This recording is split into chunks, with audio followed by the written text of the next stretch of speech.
Welcome to my sewing room. I'm Kelly and you found me here on Pick and Stitches, and today we're going to be working on the Piece and Quilt Sampler quilt. This is in this book, Celebrate with Quilts, and this is the block that we're going to be working on today. It is the 12-inch album star block. I don't know why that name won't stick with me, but it's a really fun block and I hope you stick around and check it out. I've got a couple shortcuts that I think are going to help you. All right, so we have everything together for our 12-inch album star block. I've gone ahead and pre-cut all the pieces, and then for our half square triangle pieces that we're going to use to make these hourglass shapes, we're going to go ahead and have white on one side and the print on the other, and then we'll sew those, cut those. So I did make these a little bit larger so that we can add them together. So I'm just going to start with my foundation paper piecing. Okay, so the first shortcut I'm going to do is for this central block here. We're going to make this square in a square, and instead of following the instructions in the book, I just got, this 4-inch block foundation paper. It's by It's So Emma, and I cut out per their instructions. So I have my central square, and then I have 2 of my outer squares that I've cut on the diagonal. And this is going to come together pretty quick and easy. Okay, so for the square in a square, you're just going to flip open this lid or this front cover page, and it gives you all the cutting instructions that you need for this size. So I cut one 3 3/4 inch central square. That's this one. And then I cut 2 3 3/4 inch outer squares, and then I cut them in half on the diagonal. So the next thing I'm going to do is take my add a quarter ruler, and this is the add a quarter plus. I like it because it has kind of this tapered end that makes it really easy to crease my paper. And I'm just going to crease along all the solid lines on this paper all the way around. And you don't have to do this, but I like to throw a little bit of glue in the center and just glue this central part down. And I kind of really push it on there, make sure it's on there well. And then the next thing I'm going to do is cut that square down. So if you cut your squares a little bit smaller than the instructions, you won't have as much to cut down. I'm going to fold it down, and I'm just going to trim up my sides here. And you can see my block is not squarely on there, and that is a-okay because now I'm going to cut it down so I have only a 1/4 inch of fabric left on the end.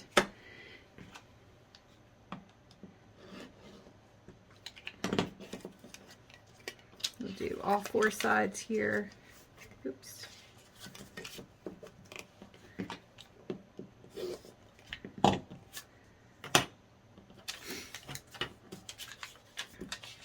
Getting out of order.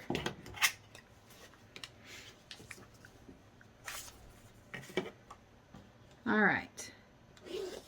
So now that all of these are cut down, I'm going to take one of my triangles. Actually, I'm going to take 2, and I'm going to line it up on this corner number 2. So I'm going to flip this over, go right sides together, and I'm just going to dangle each corner off about halfway. Doesn't matter so much on this first pass, but when we get to the 5 and 4 blocks, it'll matter a little bit more. So we're going to go over to the machine and just stitch a 1/4 inch line from this side. I'm going to start way off the paper and just go all the way to the other end. You can go line to line, but I feel like this is a little bit more secure.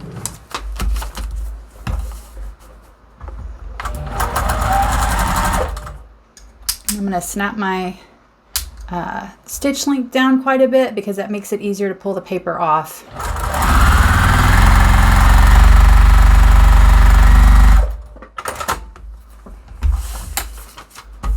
And I know I have plenty of room here. I'm not going to catch that corner, so I'm just going to go ahead and do this second side.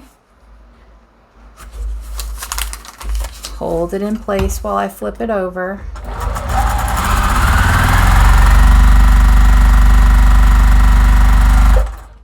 And now I'm going to go press this open. So I do love to use steam. However, on these papers, you're really not supposed to use it because you don't want your paper to fall apart before you're ready to pull it off. So we're just going to press those open. And then again, I'm going to use this little add a quarter tool.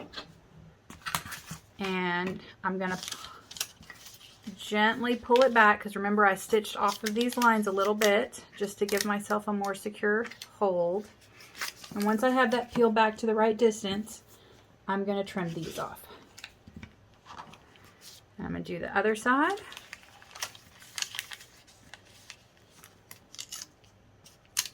And sometimes it may rip your paper a little bit. If you're doing a really fancy block like the pineapple or the snail trail where you're going to use it round over round, you have to be really careful that you don't do that. This one, we're almost done with that side, so I'm a little bit less cautious. Okay, so that's all pressed and ready to go. So now we're going to go back to our machine, and I'm going to sew one on each side here and here. We're going to look for side 4, although on this block it doesn't really matter. I try to stay in the habit of going in order if I can. And I'm just going to line this up. Now this one is a little bit, you have a little less wiggle room, so you just want to make sure your point is staying in the center. And then you flip it over, sew down the line.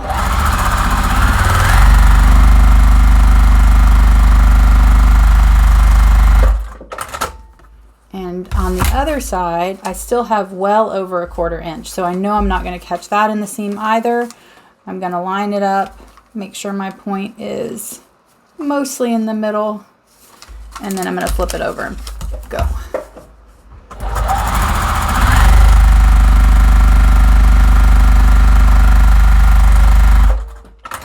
All right, back to the pressing station we go. Okay, so same routine as last time. I'm going to set the seam, and then I'm just going to press it open. Now, since this is the last round of this block, we don't actually have to trim these little corners off. We're just going to trim the whole thing. So that's pretty fast and easy. You're going to take our square. Now this is going to be a 4.5 inch block unfinished. So I like to just use a 4.5 inch square. So I'm just going to line that up with my lines and trim off all 4 sides.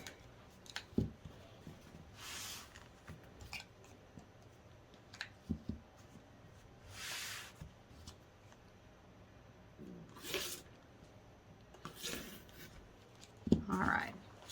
Now that I have all 4 sides trimmed off, I'm going to go ahead and pull my paper. And this paper is really easy. You just fold it back and it peels right off. And that's why I really want to drop that stitch length. And if you're having trouble with a 80 needle, you might try a 90. I did do that in the beginning with the paper piecing, but I've been dropping my stitch length short enough that it really hasn't mattered. So I haven't been switching back and forth on my needle. So try that if it doesn't work for you, but for me, dropping that stitch length was the biggest help in getting the paper to come right off. Okay, so now I'm going to give it one final press and put it under the clappers, and that is our central block.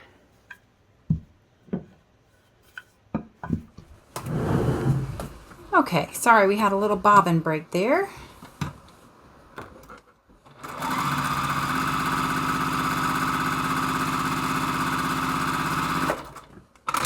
Okay, so now we'll take this over to the pressing station. We'll press that out and then cut those in half and press them open. We'll be right back. Okay, so I set the seams and now I'm just going to cut my 2 triangles in half and then press them open.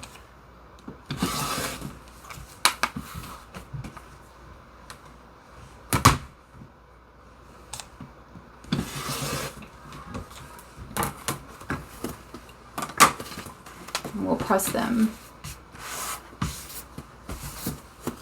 Okay, and while I'm waiting for those, I've got the clappers on it. I did go ahead and trim up this block, so it is our centerpiece for right here, and it's looking great. So now these guys have cooled off a little bit. I'm going to just go ahead and trim off each of these corners like we've done on some of our previous blocks. And I'm actually only going to press these to the dark side for today.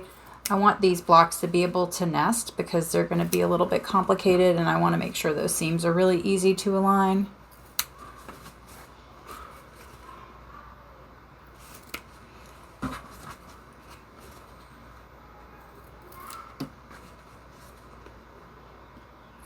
Okay, so now we have our 2 half square triangles of each color.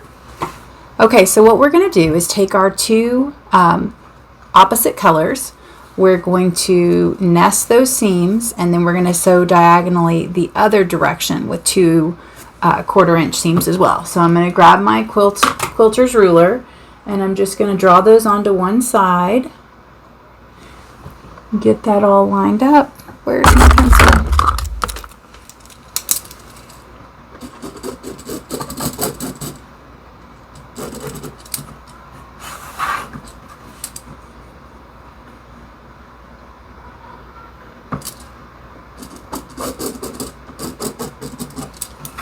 And then I'm probably going to throw a quick pin in these just because I don't want them to move with those seams nesting so nicely. I said 1 pin, I meant 4. 1 on each line just to keep it all exactly where I want it. All right.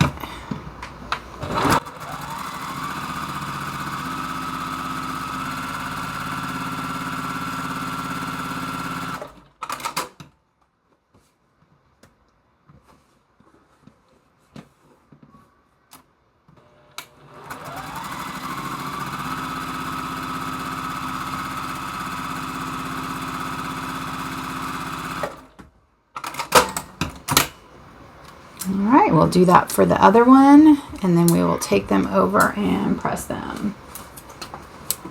I don't know what that string is coming out, but I don't like it. There we go. Okay. So now I'm just going to sew a 1/4 inch off of center, and I can follow it across this guideline on my machine.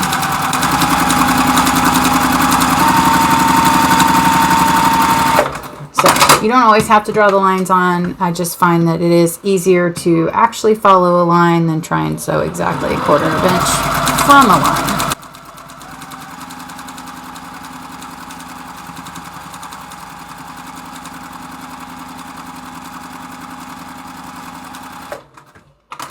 All right, let's go press it and cut it open. All right, set my seams. And I'm going to come right here down the middle of those 2 like we did last time. And then when we press that open, we're going to have this beautiful block.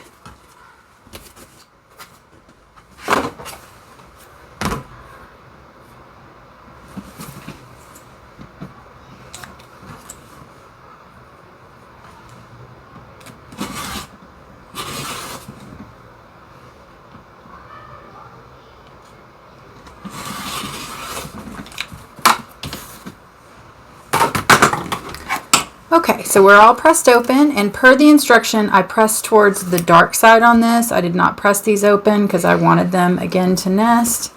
And I'm just going to snip off these little overhangs, and then we are going to be ready to put our block together.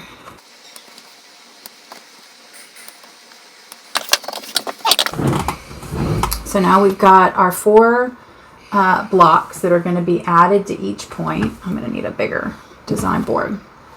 In fact, let's just rearrange right now. All right, so we'll start with our center block, and we'll get that one online, and then we're going to add this on all 4 sides. Oops, I see a triangle I missed. So we've got our 4 points there that are going to go in. And then last but not least, we've got our solid blocks that are going to go around the edges.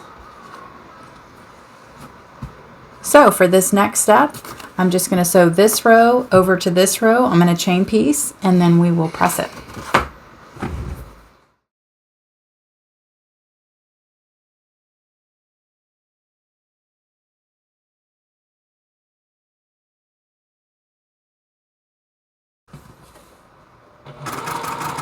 Now I'm going to pay special attention because I want to make sure that I'm right in that corner for that point.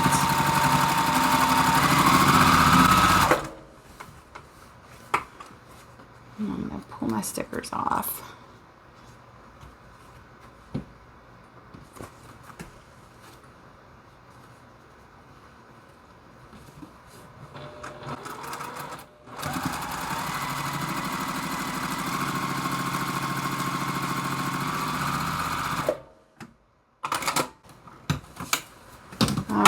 per usual, I always put it back on that design board so that I can open it up and make sure that I get everything oriented the right way. Double check, make sure that I like that point, and I think that's good. And then we're going to sew this row onto that row. Now for these I will pin just so that they all stay together in the right spot. See if I can keep from stabbing myself this time.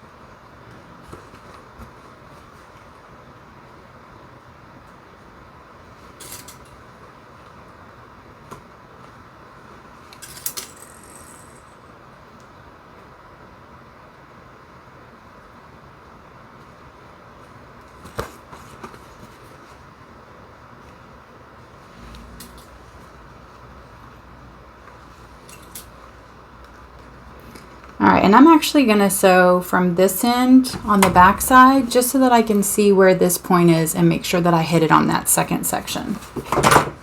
So I'm going to kind of pull these pins out a little bit so I can see them and I don't stitch over them. They're small enough you probably could, but why risk it?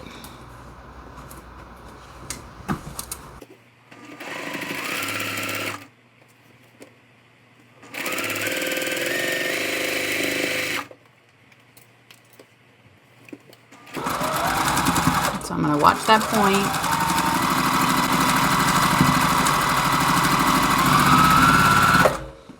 Not ideal, but I would rather fudge a little bit. I didn't have to this time, but if you come to a point where you have to, I'd rather fudge just a little bit. Make sure you leave that point on there. Make that seam just a tiny bit smaller.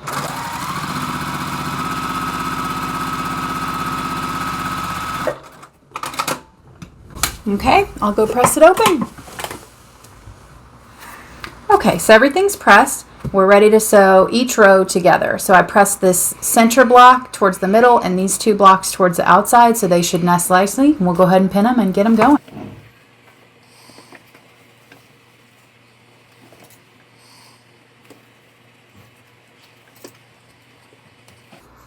I really like doing these sew samplers because you get to do so many different different blocks, but it is kind of sad that as soon as you like figure out exactly how to make it fast or easy, you're on to the next one and you don't get to proof of concept, make sure you knew what you were doing, or the efficient way to do it, I guess.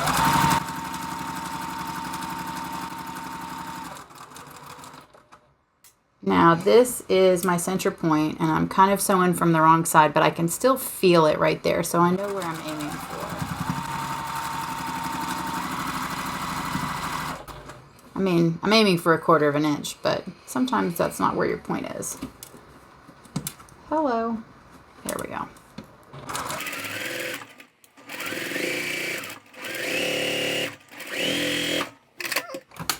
Pin the other side. Yep, that point looks good.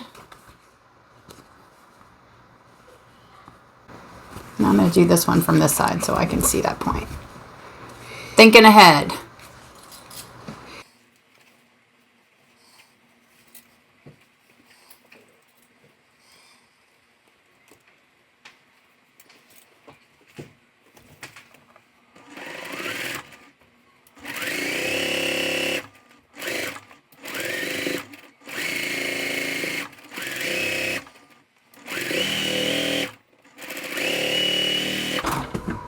Sounds like I'm out of bobbin thread, but I'm not.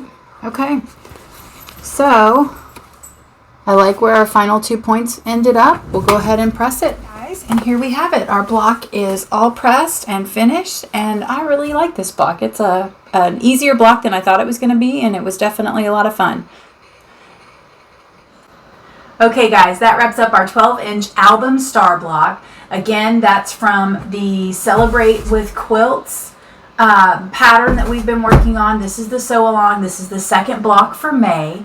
I hope some of the tips and tricks that I showed you help you out. Again, it is not the only way or the right way to do it. It's just the way that I found that my blocks end up a little bit more accurate. So I do like the foundation paper. I know some people don't. Please feel free to follow the pattern exactly like it's written or any other way that works well for you and your blocks. In fact, I'd love to hear about any other tricks that you guys might have that I should try out. So until then, we'll see you next time.